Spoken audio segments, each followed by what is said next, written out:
हो गया क्या? आपका सीटों का बंटवारा हो गया? कांग्रेस 25 से नीचे आने को तैयार है। कहां है वो सीटों का बंटवारा? हाँ, सर्वे में 20 फरवरी के एबीपी न्यूज पहले सी वोटर के सर्वे में भी महाराष्ट्र में आप अच्छा करेंगे करते दिख रहे थे, लेकिन वो पुरानी बात हो गई। संदीप भाई, 20 फरवरी के पहले पहले हमारे सीटों का बंटवारा हो जाएगा। हमारी आपस में कोई भी कटुता नहीं है, कोई मनभेद नहीं है। ठीक है, राजनीतिक सामाजिक जीवन में हमारे मतभेद होते हैं, हमारा परिवार बड़ा है, हमारे यहाँ लोकतंत्र है, विचारधारा आप एक दूसरे से कह सकते हैं। इसका ये मतलब नहीं कि हम कोई कमजोर हुए हैं।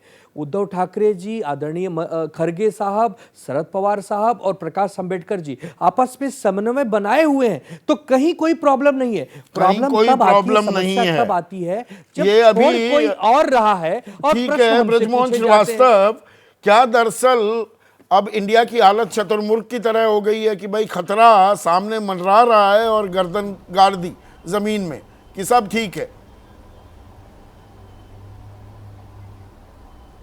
संदीप जी देखिए, इस मुद्दे पे लगातार आप पिछले 2 महीने से चर्चा करवा रहे हैं और आपके साथ मैंने कई बहस डिबेट्स में आपके साथ में बैठा भी हूँ।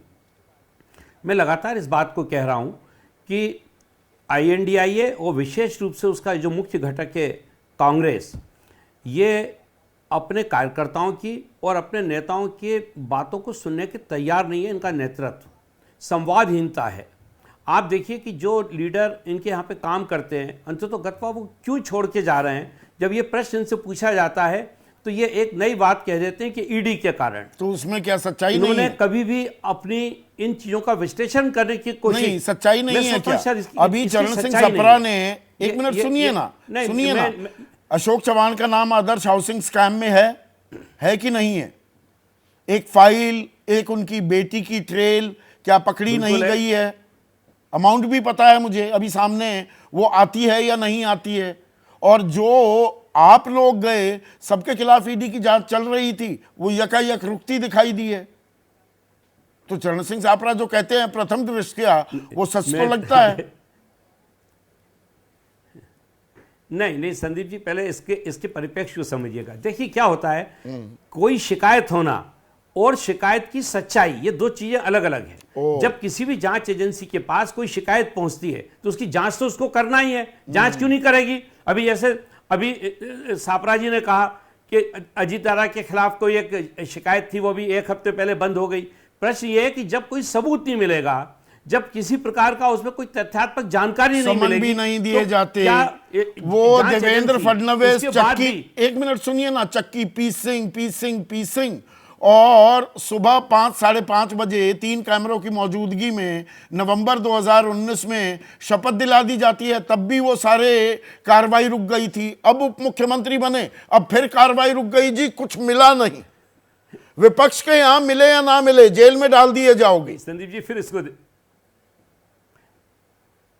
फिर सुनिए आप। देखिए क्या होता है कि जब चुनावी प्रचार होता है तो एक नेता दूसरे नेता को नीचा दिखाने के लिए या उसको राजनीतिक रूप से ध्वस्त करने के लिए नाना प्रकार के आरोप लगाते हैं।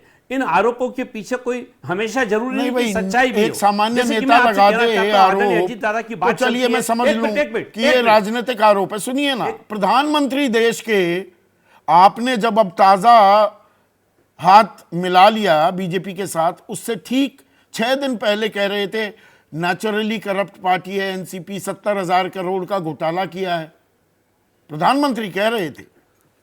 इसे भी कहेंगे ये तो बस राजनीतिक आरोप था। ये मैंने आपके चैनल पे भी कहा, नहीं मैंने आपके चैनल पे भी कहा कि आदरणीय प्रधानमंत्री जी को जो जानकारी उनके नेताओं ने दी थी, जब उसकी हकीकत उनके सामने हमने रखी तो उन्होंने भी बड़प्पन दिखाया। जब उनको हमने बताया कि उन 3 साल में कुल बजट ही 13,000 करोड़ का था, तो 13,000 करोड़ में 70,000 का भ्रष्टाचार हो कैसे सकता है? आप देखिए उसके बाद जब आदरणीय प्रधानमंत्री जी ने इस बात को सुन के उन सारे नेताओं को बाहर कर दिया जो शिकायत करते थे, आपको उसमें से किसी एक का नाम सुनने को नहीं मिलेगा, जबकि वो बीजेपी के बड़े नेता हुआ करते थे।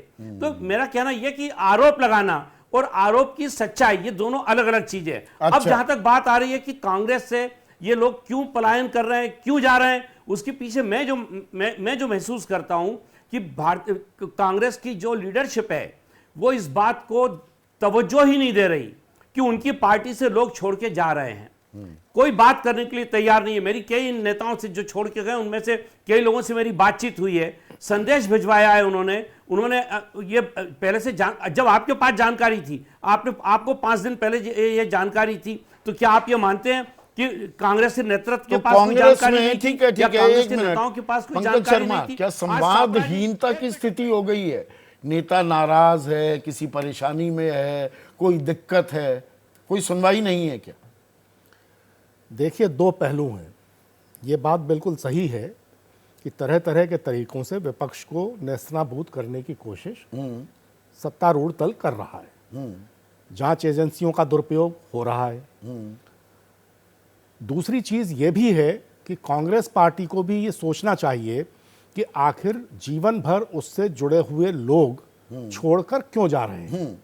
अब नेताओं के जाने से जमीन पर क्या असर पड़ेगा, क्या असर नहीं पड़ेगा, ये सिर्फ ये कह देना मौका परस्त हैं, ये तो दोगले हैं, महत्वाकांक्षी हैं, हाँ, मैं मानता हूं इससे काम चल जाएगा क्या? मैं मानता हूं कि इन सब चीज़ों से काम नहीं चलेगा। हालांकि जो लोग छोड़ के जा रहे हैं या गए हैं, उनसे ज़मीनी स्तर पर कांग्रेस कितनी कमज़ोर होगी नहीं होगी वो भी एक अलग मुद्दा है। जैसे ही घड़ी का काटा दोपहर 2:30 पे आए, बबीता जी का दिल सास बहू साजिश के लिए मचल जाए। और ये है इनकी बहू, पूरे दिन ऑफिस की टेंशन हो जाए गॉन जब ये करें अपना फेवरेट शो फ्री टाइम पे ऑन। इनकी तरह आप भी देखिए अपना फेवरेट शो अपने टाइम पर और डाउनलोड कीजिए एबीपी लाइव ऐप अपने स्मार्ट टीवी पर।